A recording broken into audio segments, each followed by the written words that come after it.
welcome into another episode of The Artist Journey. Today we have the pleasure of speaking to KRSTYLN. She is a poet and rapper from New York City. So, like how we start off every episode of The Artist Journey, we want to know what message you have on your yogi tea. Yes, the message I have on my tea is never regret your mistakes. Admire the courage it took to attempt the unknown. Wow. How do you feel about that? Or do you feel like you relate to that? Or how do you relate to that? Yes, I feel like I relate to that a lot because never regret your mistakes because I feel like I made a lot of mistakes. One that I made recently was getting fired from my job that I had for like over a decade. And it might be a mistake initially, but it ended up kind of being a blessing because I'm doing what I love now, and it's like it's making me want to take advantage of this time. Like while I'm able to do this, do it and just go all out. That's awesome because it pushed. Well, not you losing your job is awesome, but the fact that you're able to see the blessing in that transition in your life, and you're diving into this new path of your artistry. Yeah, and the unknown, and this unknown is just like amazing. I was just like I'm waking up, be able to create my own day and stuff, and what I want to do and stuff. Right. And before then, like work was feeling like this is my life. Like I'm ready to go. This is gonna be my life. Yeah. Waking up doing the same thing over and over was getting real kind of like annoying. So you found like you have like a sense of purpose. Yeah. With what you're doing as an artist, which is so important because like getting up, waking up, and doing the same thing every single day is not it. You know, that's how I feel too, and I think a lot of artists also can relate to you like in that sense. Yeah, because a lot of people look at it like let's say my family, like, oh wow, you got a career job, you driving buses, like you got the good healthcare and everything, like you're doing good. But the only thing good for me was me getting my independence and stuff like that. But as far as the other stuff, I really didn't care about. I knew like this ain't gonna be my life. I ain't about to do no bus driver for the rest of my life. Yep. I feel you on that. 100%.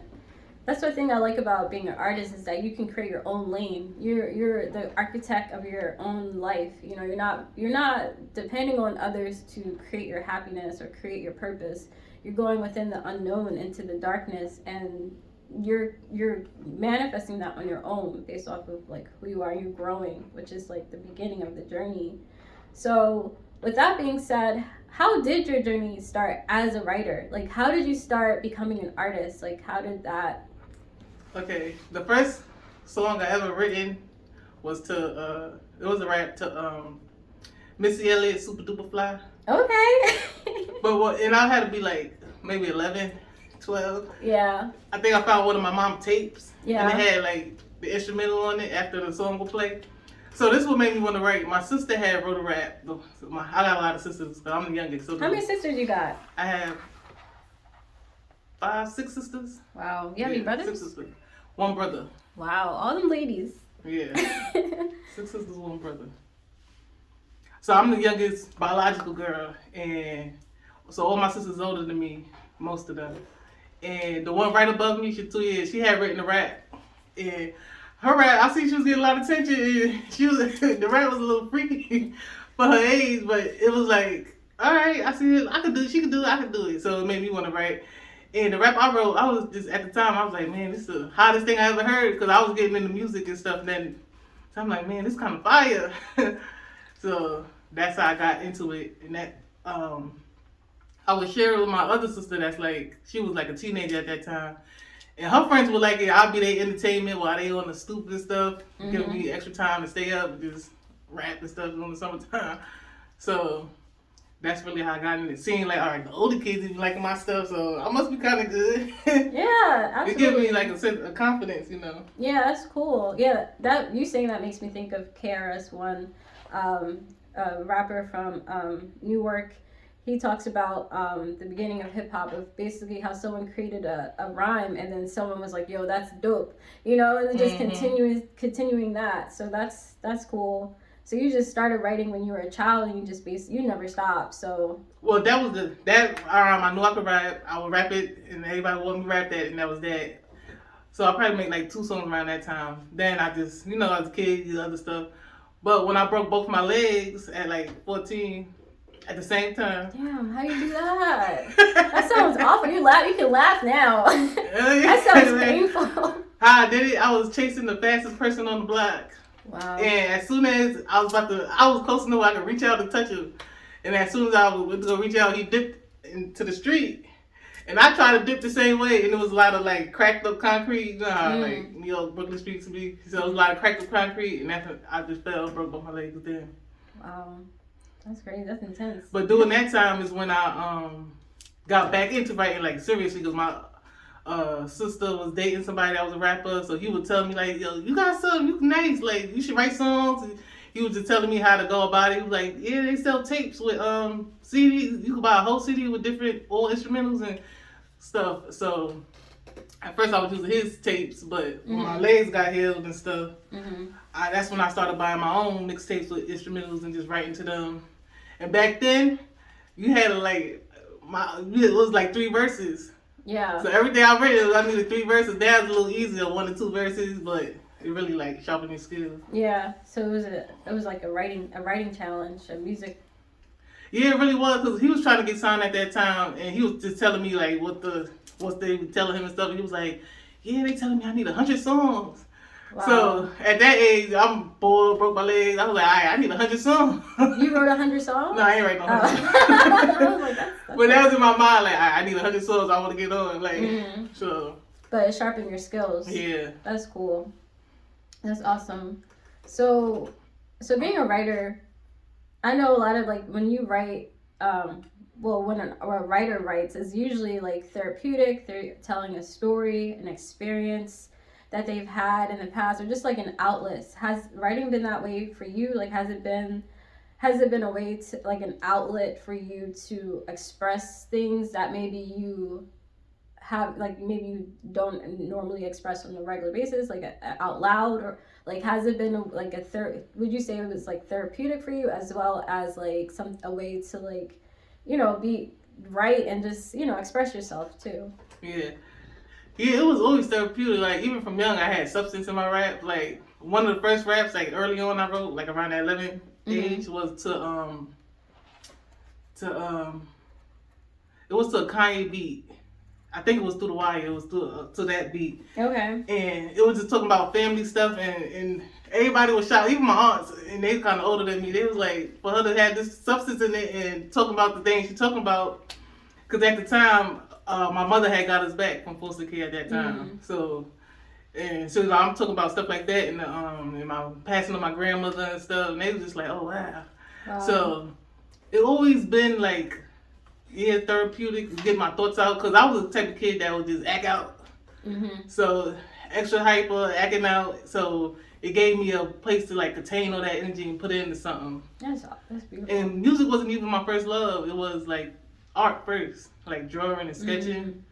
And do you still do that? Yeah. That's cool. I still sketch, and now I'm getting into painting. I love painting. Yeah.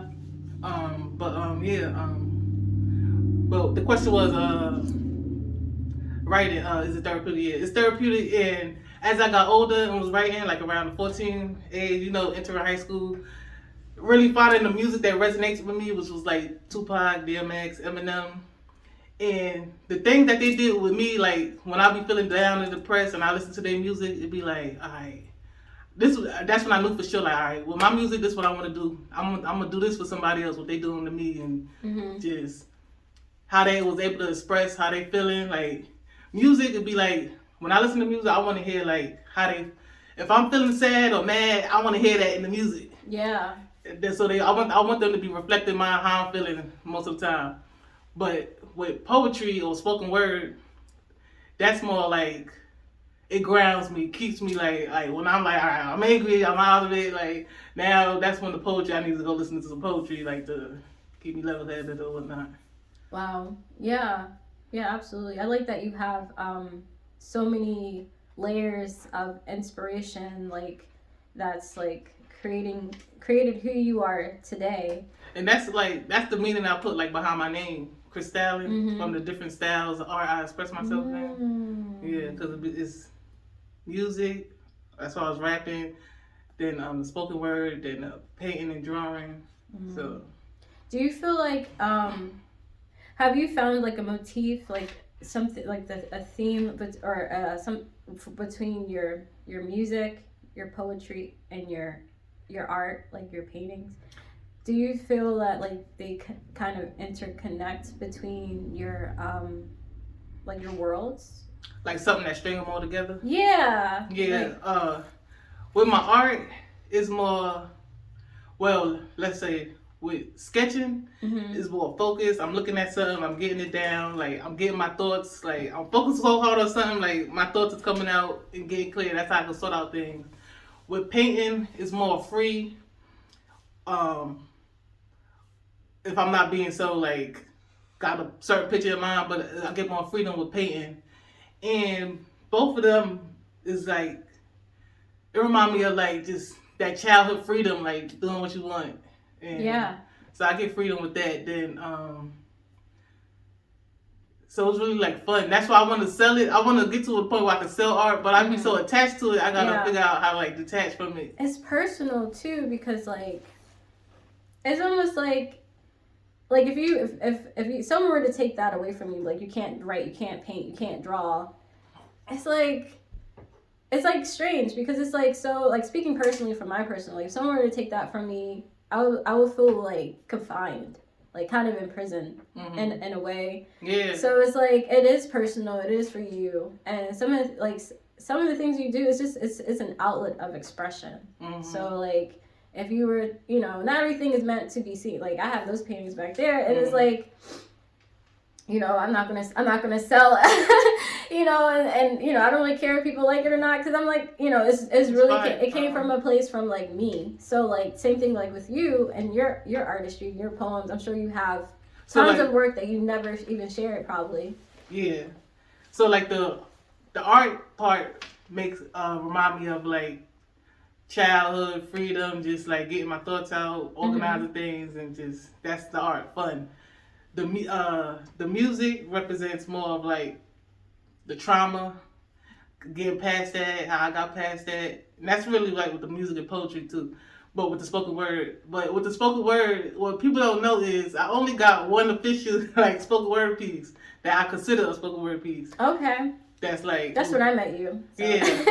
That was written to like with slam poetry in mind when I wrote it and everything. Everything else would be like my raps, acapella would sound like a spoken word piece. Yeah. Spoken word and rap sound similar. Like when I hear rappers like come to places like Kumanafa and like spit their piece, it sounds like a spoken word a lot. So if they say something got substance, it sounds like spoken when it has word. substance, yeah. But if they not, it just sounds like a freestyle. Yeah, yeah. So. But that's what I noticed, how it all comes together. Yeah, and I like that you said that too, because it does, and it seems like to be therapeutic. It's in a way of expression. It's an outlet. It's a very human thing to do, and unfortunately, not everyone knows how to express themselves in that way or trust themselves to go in that direction. Which is why a lot of times artists they begin as a child, because when you're a child, you have less judgment of yourself rather than going in it for the first time as a full-fledged adult, like in your 40s, because like all your life you've never seen yourself as an artist. But it's very much a human thing to do, to let that place out, because if you're not expressing yourself in that way, like and like if you're not expressing yourself in like maybe like, I can't just say just art, but maybe even like gardening or like just having an outlet, it's going to go somewhere, and it may not be in a positive way, so. And when you say therapeutic, for me, like I always say, I speak to me through me with my music. Like it was one freestyle I did. It was like, if I lose my mind and not go and sing, just sit me down with my music playing, and that really. There really is like a thing, like I I make music for other people to hear. Yeah, I want you to enjoy it and share it. But most of the time, like when I'm feeling my lows, I can go back and listen to myself and like, damn, I'm kind of nice. Like I need to keep going. Right. Yep. I feel you on that one too. Cause that first poem you heard was "Give a Child a Chance," and I remember when I had a psychotic episode, the first one ever. And I was in Bryn Mawr College up there. Not Bryn Mawr College. I was in Bryn Mawr in college, and I remember my parents came up to the hospital. And they was like, "Do you remember?" Like they trying to see like where my mind at. So they was like, "Do you remember Give a Child a Chance?" And they know that I know that poem like the back of my hand. 'Cause it's like my life story. So I'm trying to say it to them while I'm in this state of mind, and I was like, "Oh, I don't remember it." Wow. So then while I'm in the psych ward and memory and stuff coming back, I did the poem in the psych ward because I had wrote it down. I remember I must be getting better, and I performed it. It was like sharing. They they had these group stuff. So I started sharing it, and the nurses ran out from behind whatever they was behind, and they was like, no, you gotta stop, because all the patients started getting all rowdy. Wow. And kind of like agitated, like what they was hearing, like, yeah, this really is how it be going. So they rushed to stop me. So I was like, oh damn, I must have just my bad. So, but when I got in the room, my own room, those two nurses that came to stop me, they was like, we had to stop you out there because you was like about to incite a riot or not. They was getting everybody worked up, but can we hear what you said? Like, we want to hear it. Can you explain to our audience like about that poem, like more like what the words are for those who did not hear it? Yeah, Give a Child a Chance is just like just talks about like my upbringing, how it was being a foster kid because of my parents' addictions, and just like what like I heard my siblings went through, like whether it was molestation or I don't know if I could say G word, the R word, but great and stuff like that. So just hearing it's all in the poem and just how I was affected and why I didn't have no outlet then. So my outlet then was just going to school acting up, and that was any child getting removed from the only home they known, and like being in foster care is gonna act up. And at the time I was like 5, so I kind of like knew what was going on. Like, this ain't my house. Where's my siblings? Where's my grandma? Like, where everybody at? Right, so right. That was my way of getting it out by acting up in school. I would just tear up and act up in school, and I knew around lunchtime they're gonna give me my pill and I'm gonna be drowsy. So I was like, all right, let me get my fun out now because after lunch I'm gonna be sleeping.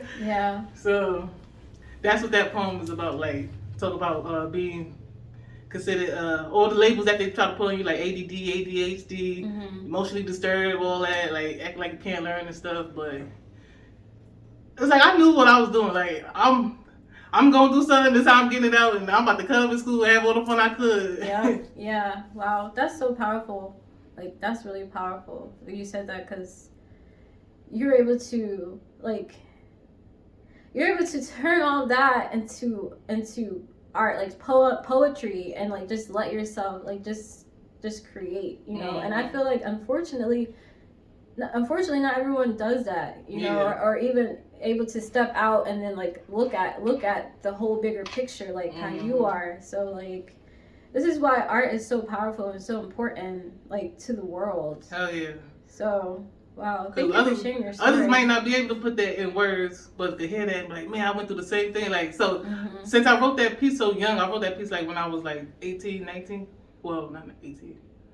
I was probably like 19. And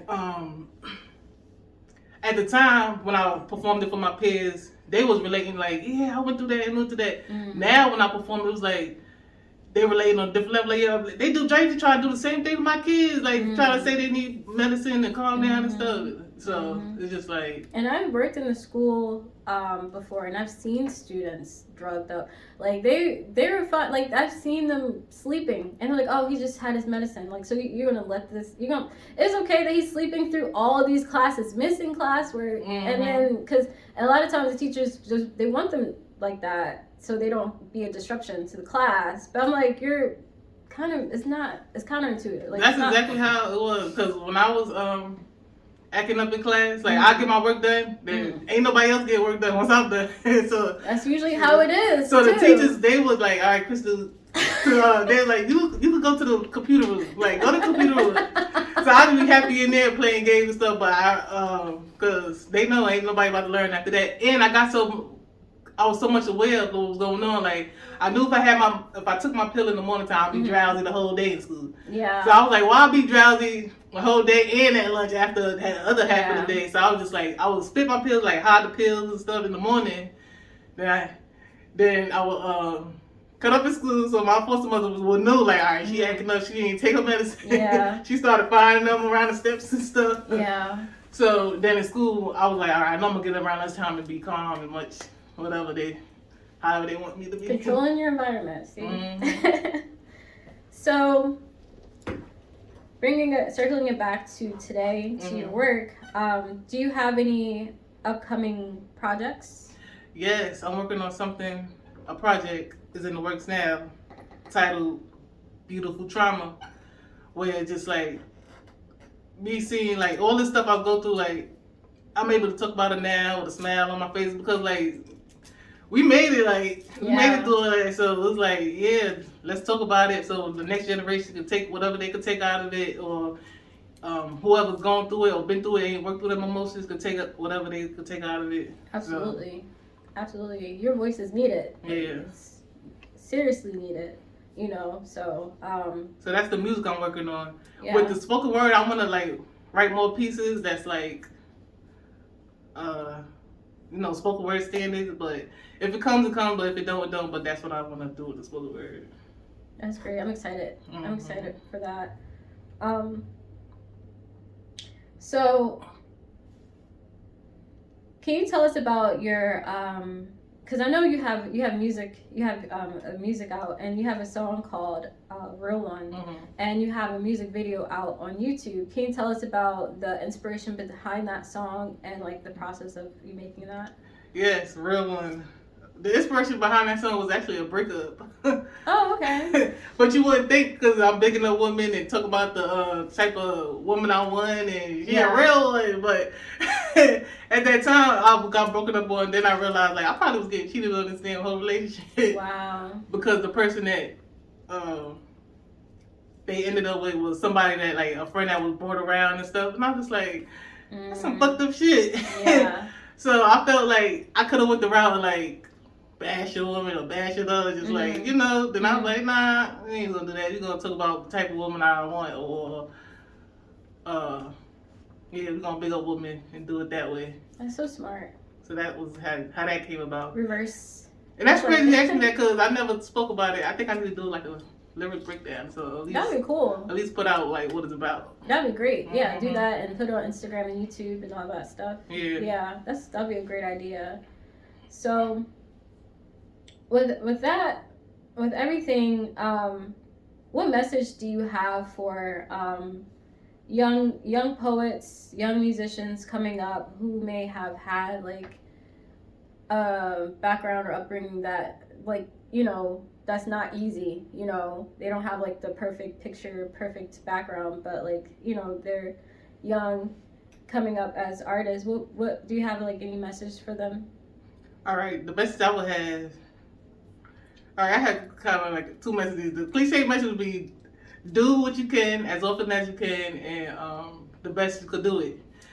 And to go deeper into that is like, I always thought like, all right, I'm gonna get, things gonna happen, boom, boom, boom, boom, boom. This gonna get me there, this gonna get me down, and like steps. Mm-hmm. But I realized it's not that linear. It's more like, all right, you here now. Like, let's put it in a real perspective. Like, all right, I came down here for music and stuff.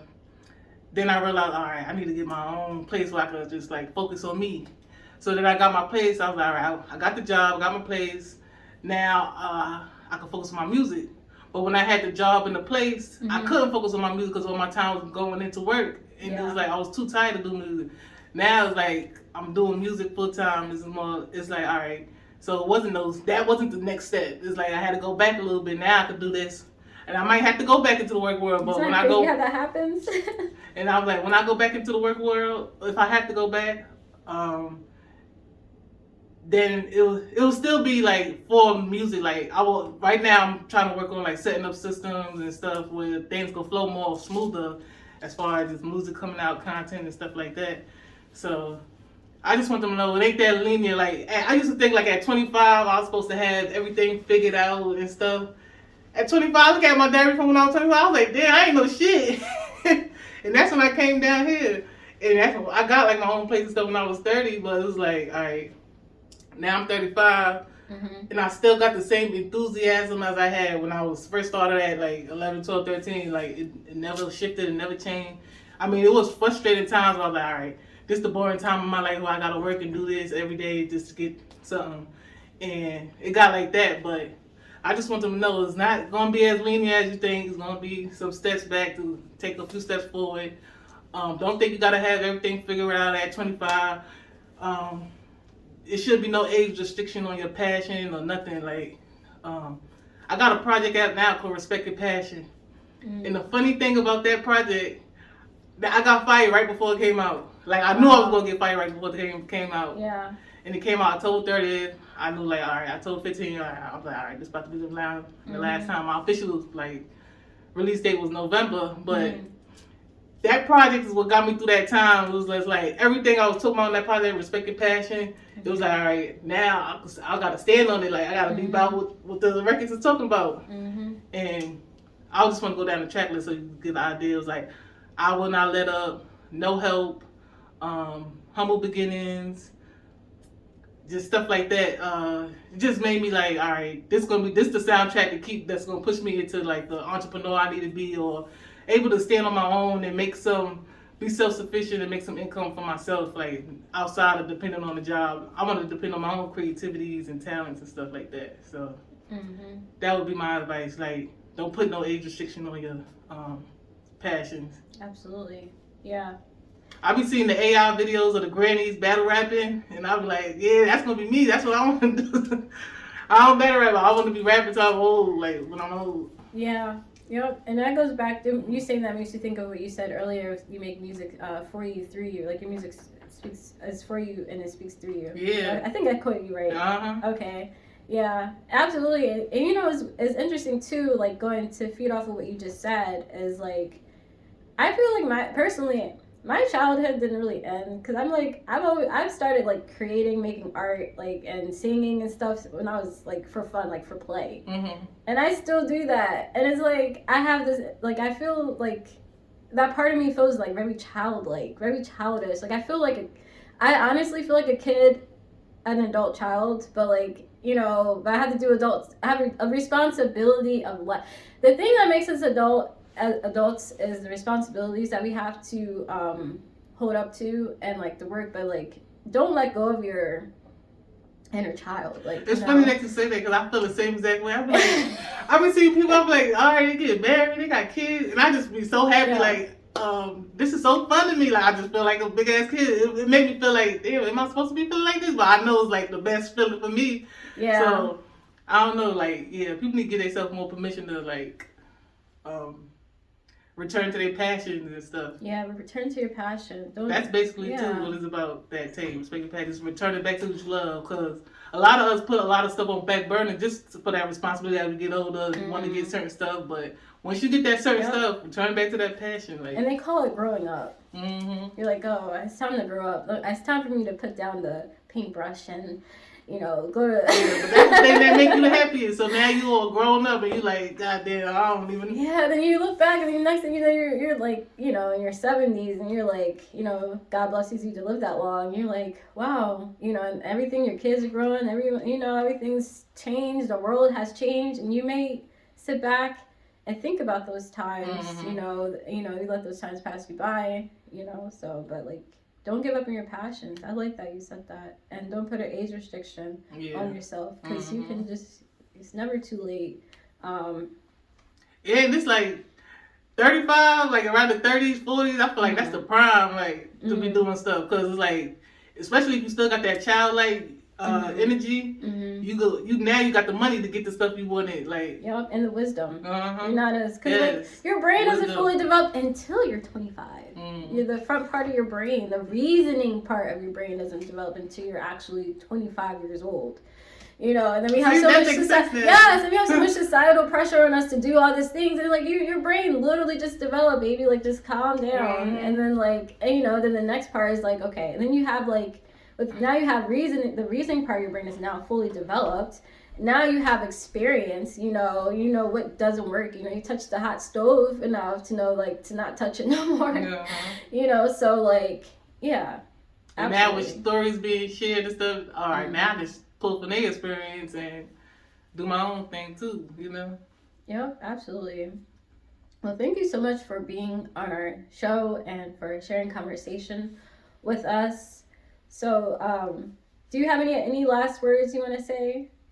My last words is like, stream the music, get in tune, and I really want to document this journey, and this is really the beginning. Like, I'm in the process of like coming up with plans, how I could come up with some product or something to sell, or just to. So I feel like you guys should follow me on that journey if that's something you're interested in. Yes, and we are happy to be a part of your journey, and to be part of your documentation and archiving that for you. And yeah, so for those of you who are out there who have a creative itch, don't ignore it. Even if you're 55, it's never too late. So thank you so much for watching. Thank you so much for listening and being a part of the artist journey. And until next time, friends. Bye-bye. Peace, deuces. Bye. This was fun. Ooh. We did good, Eva. This was a lot of fun. I love this. 31.